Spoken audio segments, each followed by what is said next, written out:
Imagine this. You take your wife and kids out for a day together. You find what looks like the last parking spot. You squeeze your car in carefully, thinking nothing more of it. But when you come back hours later, your car has been vandalized, 2 tires flat, and no one willing to help. What would you do? Most people would curse under their breath, pay for repairs, and move on. But me? I decided I wasn't going to let it slide. And that decision led to one of the most satisfying, drawn-out, soul-healing revenges of my life. Intro call to action, next 15 to 20 seconds. If you've ever been disrespected or made to feel powerless, you're going to love this story. Hit that like button, subscribe for more, and buckle in because this isn't just about flat tires. This is about justice served cold. Full narrative expansion, bulk 6 to 13 minutes. Setup, the injustice begins. It was 2 years ago. My wife, kids, and I were out together, and as usual, parking was a nightmare. We circled the lot until finally, we spotted what looked like the only free space left. But there was a catch. A BMW had nosed way too far into the spot, leaving barely any room. I asked the parking attendant if there were other spots. She shook her head. "That's the last one," she said. "System says we're at capacity." So I did what any careful driver would do. Inch by inch, I eased my car into the tightest squeeze you can imagine. My heart was pounding, sweat on my palms as I avoided scraping that smug BMW's bumper. Finally, I managed it, but I had to crawl out through the passenger side just to get out of my own car. Annoying? Yes. But I let it go. We had a nice family day ahead of us. Or so I thought. Hours later, when we returned, I immediately felt something was wrong. The BMW was gone. But my car? 2 tires completely flat. Conflict escalation, powerlessness, and rage. At first, I just stood there in disbelief. My wife asked if maybe it was just bad luck, maybe nails on the ground. But deep down, I knew someone had done this. I waved over the parking attendant, showed her the tires. She called her manager. He said, "We'll send someone within the hour." Within the hour? My wife and kids ended up taking a taxi home. I stayed behind, angry, my mind racing. Why should we be the ones inconvenienced when we'd done nothing wrong? That anger lit a fire in me. I wasn't going to roll over. I called the police. The manager said they couldn't release the security footage without an official complaint. Fine. I filed one. My hands were shaking as I wrote the words "suspected vandalism" on the report, but inside, I felt something shifting. I wasn't just a victim anymore. I was fighting back. The relentless pursuit of justice. The next day, a mechanic filled my tires and I got home. Most people would have moved on at that point, but I couldn't. I kept thinking about my kids, how easily this could have stranded us somewhere unsafe. No. I wanted the person who did this to pay. And so began the long, grueling battle. For 3 months, I hounded the parking company for the footage. 3 months of excuses, wrong camera angle, wrong time frame.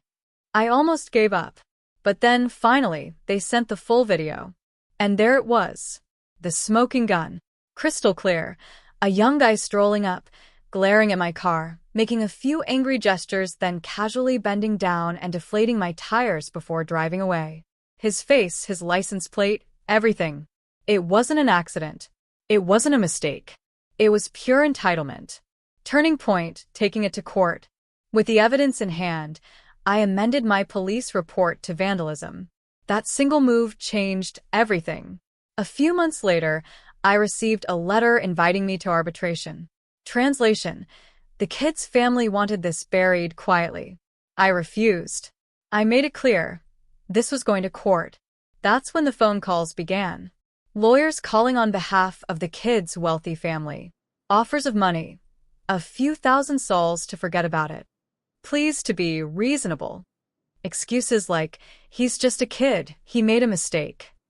Every time I said no. And every time, I documented those calls and added them to the case. 6 months passed. Then a year. Court dates were set and delayed. More offers, more pressure. But I didn't crack. If anything, every call just hardened my resolve. Climax. The day of reckoning. Finally, January of this year. Nearly 2 years after that day, in the parking lot. I walked into the courtroom with my lawyer at my side. Across the room, the vandal sat with his father and their high-priced attorney. The kid looked nervous, fidgeting. His father looked smug, like this was just an inconvenience money could solve. One last time, they tried to negotiate. Let's settle. Avoid embarrassment. I shook my head. See you in court. And then the video played. The silence in that room was heavy. There it was, undeniable proof. Him, staring at my car, crouching down, deflating my tires with deliberate malice. Every gesture, every second captured. His lawyer's arguments crumbled instantly. There was nothing they could say. The verdict? Guilty of vandalism. The punishment? 50 days fine at 50%, about $1,700. Plus 90 days of home arrest. I didn't smile, not in court. But inside? Inside, it felt like pure electricity. Payoff, justice sealed. Of course, they appealed.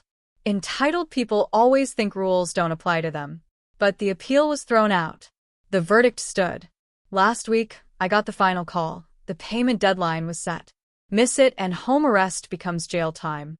They called asking for my bank account. Yesterday, the money landed. On Monday, I'll report payment received, and this 2-year war will officially be over. And the cherry on top? That little detail I later learned. The kid's university doesn't accept home arrest as a valid excuse, meaning he'll lose his entire semester's credits. So Martine, if you're out there listening, enjoy sitting at home while your classmates move on without you. Maybe next time you'll think twice before messing with someone else's property. Reflective wrap-up, 15 to 20 seconds. Revenge isn't always about rage. Sometimes it's about patience. It's about standing your ground until justice finally tilts your way. And let me tell you, when it does, the satisfaction is worth every second.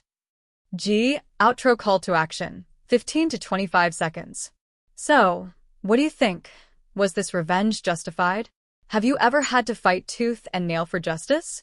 Share your stories in the comments. And if this tale gave you chills, smash that like button, subscribe for more, and remember, karma may take its time, but it never forgets.